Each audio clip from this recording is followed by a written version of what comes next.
Vamos falar sobre uma das maiores batalhas que alguém pode enfrentar. E ela não acontece lá fora, em algum campo. Ela acontece aqui dentro. Hoje a gente vai mergulhar nesse conflito, usando como base algumas interpretações do livro de Romanos para entender essa guerra que rola na casa da alma. Deus em Nós apresenta Proclamação às Nações. Fala a verdade, quem nunca se sentiu assim, né? Aquela sensação de estar dividido. Uma parte querendo ir para um lado e a outra puxando com tudo na direção oposta. Pois é exatamente esse o dilema que a gente vai explorar hoje. Uma luta que, no fundo, define o destino da nossa casa interior. Ok, vamos mergulhar nisso. Para começar, a gente precisa entender o cenário dessa batalha. E para isso, vamos usar uma metáfora muito poderosa. O nosso corpo é uma casa e a alma é quem mora nela. Essa citação é tipo o diagnóstico inicial. E olha, isso aqui não é um lamento de alguém se achando a pior pessoa do mundo, não.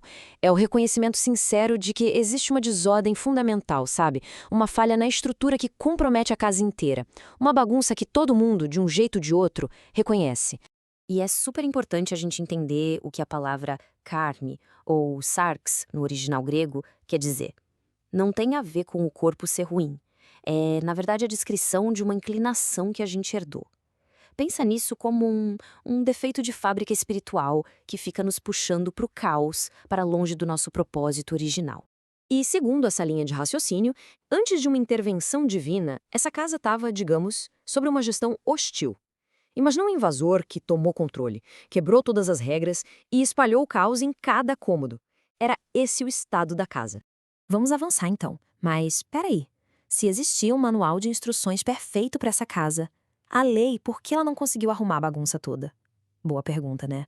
E essa analogia, usada pela pastora Sandra Ribeiro, é simplesmente perfeita. Um termômetro é fundamental para a gente saber que está com febre. Ele mostra o problema com uma precisão incrível, mas ele não baixa a temperatura. A lei era exatamente isso, perfeita para diagnosticar, mas sem poder nenhum para curar.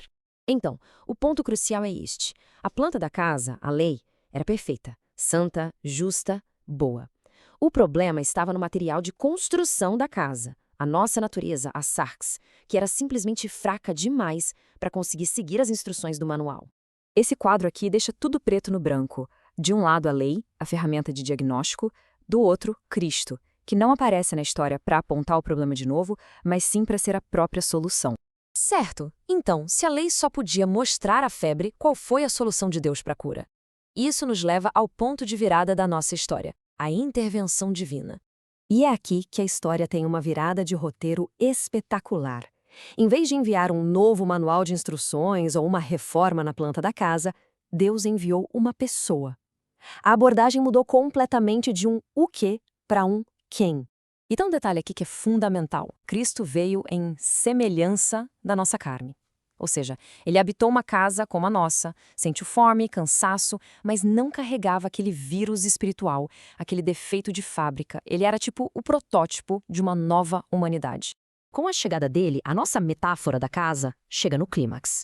Aquele poder hostil que dominava tudo, o antigo gerente, foi confrontado e expulso. Simples assim. E no lugar dele, assume o comando aquele que a fonte chama de o mais valente. Uma autoridade infinitamente maior, que retoma o controle da casa com poder total. E essa imagem ilustra perfeitamente o momento da salvação. É literalmente uma troca de chaves. A posse da casa é transferida, um novo e legítimo dono assume o controle de tudo. Vamos então para a nossa parte final. Com um novo dono no comando, a guerra acabou? Fim da história? Não, não exatamente. A guerra se transforma. A batalha agora muda de natureza. Com o novo dono no controle, a alma, que antes era uma refém, agora recebe uma nova função.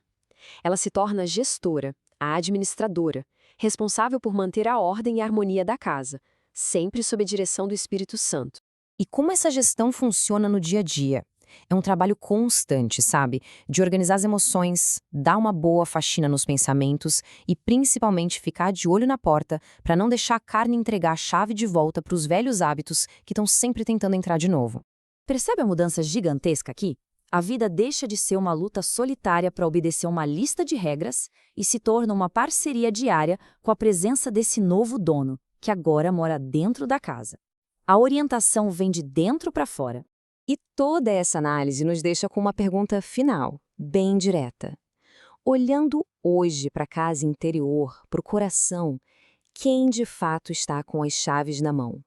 A resposta a essa pergunta? Bom, ela muda tudo.